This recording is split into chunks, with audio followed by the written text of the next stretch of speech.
All right, welcome everyone. We are here today to talk a little bit about the exciting world of cybersecurity for restaurants. I am Luisa Castellanos, co-founder of Science, the IT help desk for restaurants. We support dozens of restaurants all across Chicago and Los Angeles. We are helping them every day with all sorts of IT headaches. So today I'm here with Ken Zhang. He's our Chief Technology Officer. And then a special guest, Christine Eiselkor, the founder and CEO of Popup, the one-stop shop for cybersecurity on demand. So I am going to sort of kick it off with a few little bit of background on the topic and what we're going to talk about today. And I'll also let the two of you just give a little bit of background on who you are and why you're here today and why you think it's a important topic. So in general, we're just going to be talking about what is the significance of cybersecurity in the restaurant industry? Why does anybody care about it? What are some of the common threats that you're seeing? And then how can a restaurant sort of fit this into their budget? So why don't I let you both just give a little bit of background there? Okay, well, I'm Ken Sang, CTO at Science. And definitely when we talk to restaurants every day, security is not necessarily first and foremost on their minds. They mostly just want to make sure that their internet's up, they can process payments, and that everything works, in their day-to-day business. But underlying is a security threat, and so it's important for us to understand and help unpack that for our clients so that they understand how it can actually impact their day-to-day business. Awesome. And yeah, I'm Dr. Christine Swapkor, the founder and CEO of Popup. So we provide on-demand cybersecurity services to businesses, especially those who might not have a cybersecurity team in-house. And I think that is often the case for, just small and medium-sized businesses in general, right? And especially in the restaurant space, I think there's oftentimes a common misconception about like what could hackers possibly want from me, right? Or what risks could I possibly face? And of course, in today's day and age, that couldn't be further from the truth. And so we really do a lot to help people kind of lay that groundwork and get the ball rolling. Yeah, I love that idea of these small businesses, they're, just dealing with their day-to-day. They have so much going on, especially in a restaurant, just dealing with their menus or everything going on with COVID and their staffing and scheduling. And there's a million apps out there. They're trying everything. A lot of things are not working. And so one thing that's maybe not on their mind is cybersecurity. They just think, I'm using all these apps and the apps will take care of it. But there are a lot of, holes and gaps in that maybe they're not noticing. So if we want to just sort of kick it off, like, why is it so significant and why should they care? Why should they be paying attention? Yeah, definitely, Luisa. I mean, I think first and foremost, the most important vulnerability that they should be aware of is obviously they're processing a lot of payments, right? So through their point of sale, they're collecting a lot of credit cards, and potentially a lot of information about their customers as well, especially as systems are becoming more savvy and not just processing payment, but also figuring out who you are. If there's a loyalty program, attaching all that information, you can very quickly, if you had installed a piece of malware on in someone's environment, you could potentially not just collect a lot of credit card numbers, but also addresses, names, and figure out who these people are. And definitely it's affected a lot of, even major restaurant chains where they've had, all of their units, are essentially spitting up all this information and giving it to hackers. And so this is the same thing that even a small business or, medium-sized restaurant can face as well.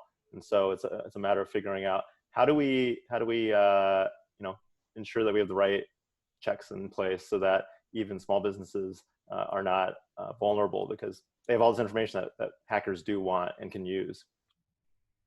Yeah, and just to add to that, I think that the landscape and the breadth of threats and risks and what hackers could potentially want spans much beyond, I think, what people commonly think about. So if you look at credit card information, for example, you've mentioned, where you can take that and then start doing fraudulent charges, right? I think there was one case where a hacker or some cyber criminal stole credit card information from a company and did like 100K in fraudulent charges over a course of 3 months, right? And when you think about how that can hit a small business, whether it's from a reputation standpoint or from, just like your customers who, right, are trusting you for this experience, or for a secure and for a safe experience, in addition to just eating really good food and enjoying that, a very important part of the process.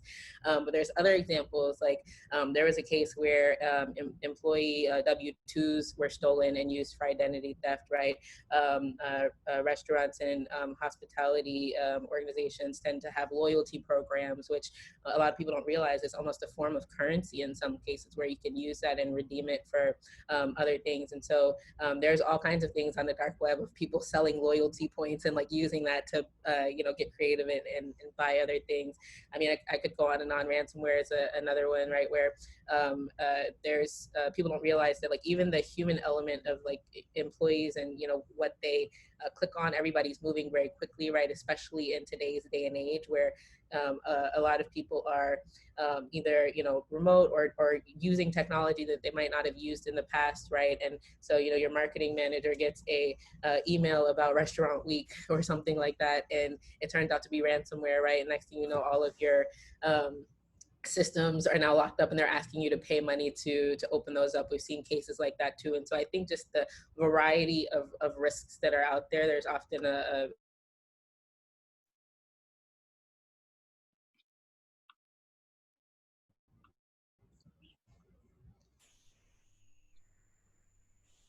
You still there? Sorry, I might have froze for a second. No, that was great. That was really, really helpful. I definitely think that the customer side of things is something that a lot of restaurants maybe aren't thinking about. So all of us eat at restaurants. We all order from restaurants, especially now everything is through credit card. So your information is out there, whether you like it or not. They're collecting that information.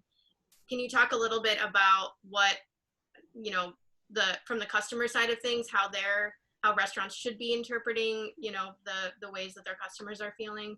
I know myself, sometimes I'm wondering, does this restaurant know all the other places I've eaten at, or do they know how much I'm spending at other restaurants? Like, how is that information being shared? Yeah, I think at a high level, from my perspective, there's privacy is like a whole other beast, right? So there's the cybersecurity side of things, right, and making sure that systems are secure and information doesn't get out there. But from a privacy standpoint, right, it's making sure that you're not abusing access to a lot of this personal information that customers are essentially trusting you with, right? And so yeah, I think that's a huge piece of it. And I feel like it's twofold. It's like, one, making sure that you're, of course, like getting consent for the information that you collect and how you use it, but then also a blind spot that often gets overlooked is the third party aspect. So how are the third parties that you rely on, how are you sharing information with them? Are you sharing it in a way that is secure? Do your customers know that you're sharing that information, right? And are they okay with it? All of those are things to consider. And then when you get into things like GDPR was really huge. It's more of a European data privacy law, but even here, when you look at California privacy law and some of the other ones that are popping up, there are some very specific requirements in there, depending on where your customers are or where your restaurant is located around. People have the right to be forgotten, for example, where it's like, if somebody reaches out and says, hey, we don't want you to have our data anymore or use our data in these ways, I want you to delete it. At that point, like, what do you do? Like, do you know where all of that data is? Are you able to delete it? Those are questions that you have to think about before something like that lands on your front door. Yeah, definitely. And I think you really touched on, we're so dependent nowadays on third parties, especially to provide the services, whether it's your even point of sale, we're increasingly moving toward cloud-based, point of sale systems, but, having other systems that integrate with them as well, ensuring you understand what their policies are for not just privacy, but also for cybersecurity. How are they treating for example, payment data, if it's processing through them, is it actually sitting or residing on any local hardware? Is it all through the cloud? And how are they encrypting that data? And how is that being transmitted? And is customer information safe? I think those are all questions that we have to ask our vendors that we're working with, that we're increasingly dependent on. How do they treat security? And because a lot of it's, yes, you want to control your four walls, in terms of your restaurant, and have the right firewalls in place and have the right secure Wi-Fi and things like that. But at the same time, once it leaves the building, it also needs to be secure as well. Yeah, I agree. And, even one thing to add, like leaving the building and also like the connections in. So a lot of third parties have direct connections to systems. And I've seen so many cases where through that connection, like a third party is breached, or one of their vendors is breached, and somehow that attacker is able to hop through networks and get to your company, right? And so asking those questions that you've mentioned, and just really understanding not just your own security, but making sure that those third parties and people who are actually connecting to your systems have those measures in place too, becomes really important. Yeah, I definitely agree. And I think that's something that a lot of restaurants are not paying attention to, just because it is so easy to sign up for these apps, and it's so easy to let them take control of that aspect. So, hey, I'm going to sign up for Grubhub because I don't want to deal with all the delivery drivers, and just let them take care of it. But what if Grubhub gets breached? Then all of your customers' data is taken. So it's definitely something that we, as a partner for a restaurant, want to take that off their plate, because for them to spend all day talking to third-party apps and trying to understand how they're being secure, it's just not in a lot of restaurant operators' wheelhouse, and it shouldn't be. It's not, they're not trained IT people, and they're not cybersecurity experts.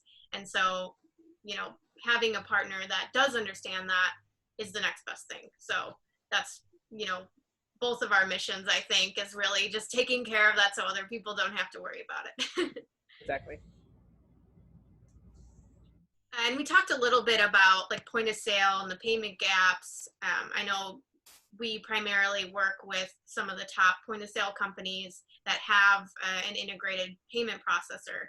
Can either of you talk a little bit about, what gaps there are, or what vulnerabilities there are in either they're using their own processor or using integrated processors?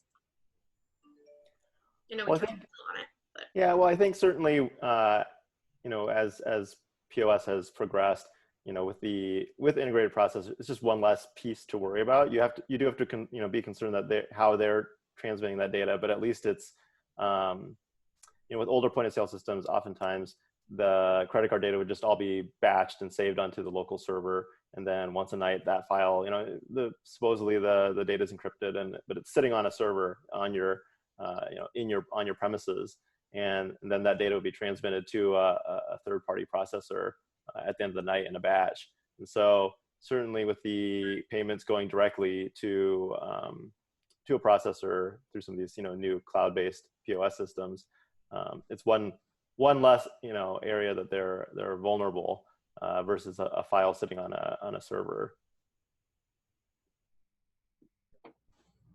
And I think just thinking about that and just understand, and it's something that I don't think that operators understand that, right? They aren't necessarily aware of how that data is being transmitted or where it resides. But I think the more that we can get sensitive data off of restaurants systems and not residing somewhere that a cyber criminal can potentially access it is first and foremost something important that we need to be aware of for them. Yeah, completely agree.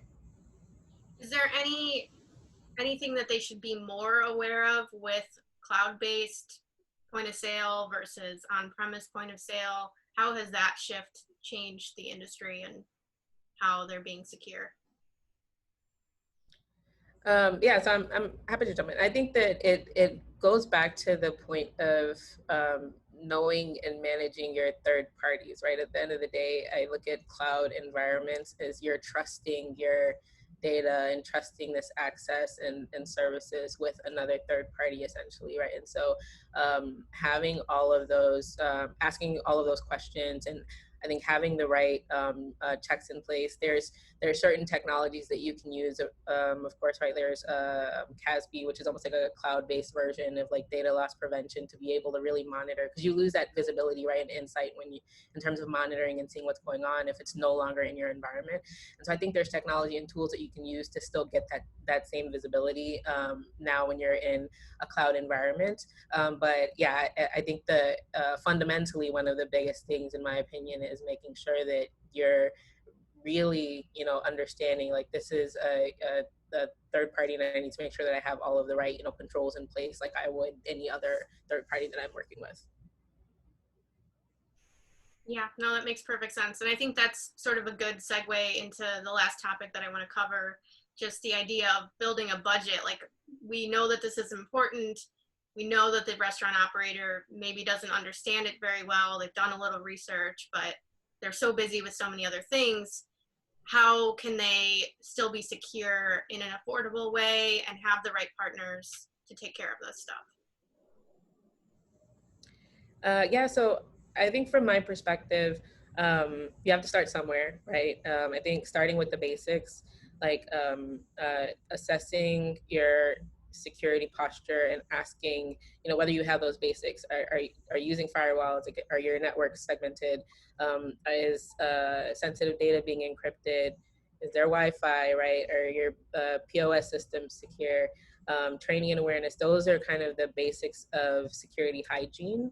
And it's not to say that like a restaurant owner or somebody has to have all of the answers to those questions, but those are things that also, like if you're working with, third parties, right, or working with vendors who support your systems, these are the kinds of questions and things that people should be checking to see if they exist already. And that's more of a conversation first than a budget thing, right? And I feel like that'll give some sense of how good or bad things are, or I should say like where there's opportunity for improvement. I think the other piece is incorporating security on the front end, especially as some restaurants start to embrace technology now. Like when you look at security as an afterthought, it's a lot more expensive than if you are picking the right solutions or picking the right technologies that already have security integrated. And then I think that also, again, to that same point, it's like if you are already working with technologies and solutions that have some security capabilities that you might not be using already, it's probably more cost efficient to try enabling some of those versus going out and trying to buy separate technologies, because then you get into having all kinds of different systems. It's way more expensive to buy and maintain. And so I think the bottom line is anything that you can do already in your existing environment helps. And then the last thing that I want to throw out is there is a guide. It's a pretty good resource by the National Restaurant Association. And it's a good starting point. I would highly encourage anyone who is a restaurant owner or in the tech space from a restaurant standpoint. There's like a 101 toolkit that's free. It's out there. There's a lot of good information on it. And then there's an advanced version that's also free, but it gets into way more detail. That's the part where you probably want to rely more on your third parties or rely more on like an on-demand service for tech or cybersecurity to help. But that's a good free resource to start with. And it's you can find it at restaurant.org/cybersecurity. Yeah, that's definitely good resources, and I've read through them, and I think that yeah, it's important to educate yourself as a restaurateur and understand what potential threats are out there. And yeah, it might cost money because you can't if you can't figure out how to do some of this stuff yourself and don't understand it, and it's just like it's important, but it hurts your head to even think about it. There are people out there that can help you with it, and a small investment is certainly upfront to feel like you're addressing the potential security threats is definitely worth paying a little bit for prevention rather than dealing with the aftermath of being if you've been attacked and your customer's data has been breached. It's certainly a lot better to make a small investment up front than have to deal with it in the aftermath. Yeah, I agree. That brings up a stat I saw the other day that I think it's like 60% of small businesses who get breached shut down, which is like a very grim, reality. And so it's like it's so much better, of course, to invest even just a little bit on the front end versus reaching that kind of fate. So definitely important. Yeah, I think Absolutely. you both kind of touched on this, but the idea of making sure that your systems are in place before, you know, when you're opening a business for the first time, when you're opening a new location for the first time, making sure that everything's set up the way to set you up for the future and make sure that your systems can grow over time and still adapt to, whatever trends hackers are going after. Sometimes we do work with restaurants that maybe they've been open for 20 years and cybersecurity was just not an issue back then, or they didn't really think that it was, and that could still happen to them. But like I said, it's a lot harder to upgrade all of that hardware and software, whatever they need to use to be secure when they've been operating for a long time under the assumption that they didn't need it. Yep. Yeah, but it's never too late to, Yeah. invest in that and just, getting checked out and making sure that you understand where you're, at the end of the day, it's not a black and white. Like it's not like I'm 100% secure or I'm 0% secure, right? So, it's a matter of doing as much as you can to reduce your liability and to be as secure as possible. And yeah, you can throw a lot of money at the problem and, get increasingly higher levels of security. You might not need it. And, it's about finding that right balance and what makes sense for your business and how vulnerable are you and the idea is to minimize risk as much as possible. Yeah, I completely agree. It's a journey for sure, right?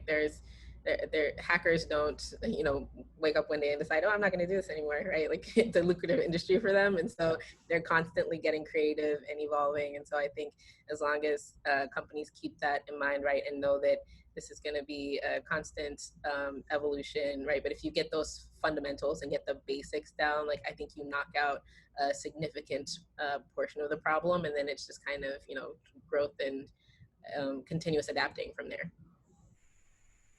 Yeah, definitely. I think you both touched on all really amazing points, and hopefully this is helpful to some restaurants out there, whether you're a single operator or multi-unit chain. Both of our companies are ready to help. We know that it's a very overwhelming topic for many, and that you have a lot on your plate already. Technology doesn't have to be the main course. So science and Cyber Popup, definitely reach out if we can do anything to help, whether it's just a free consultation or you have a couple questions.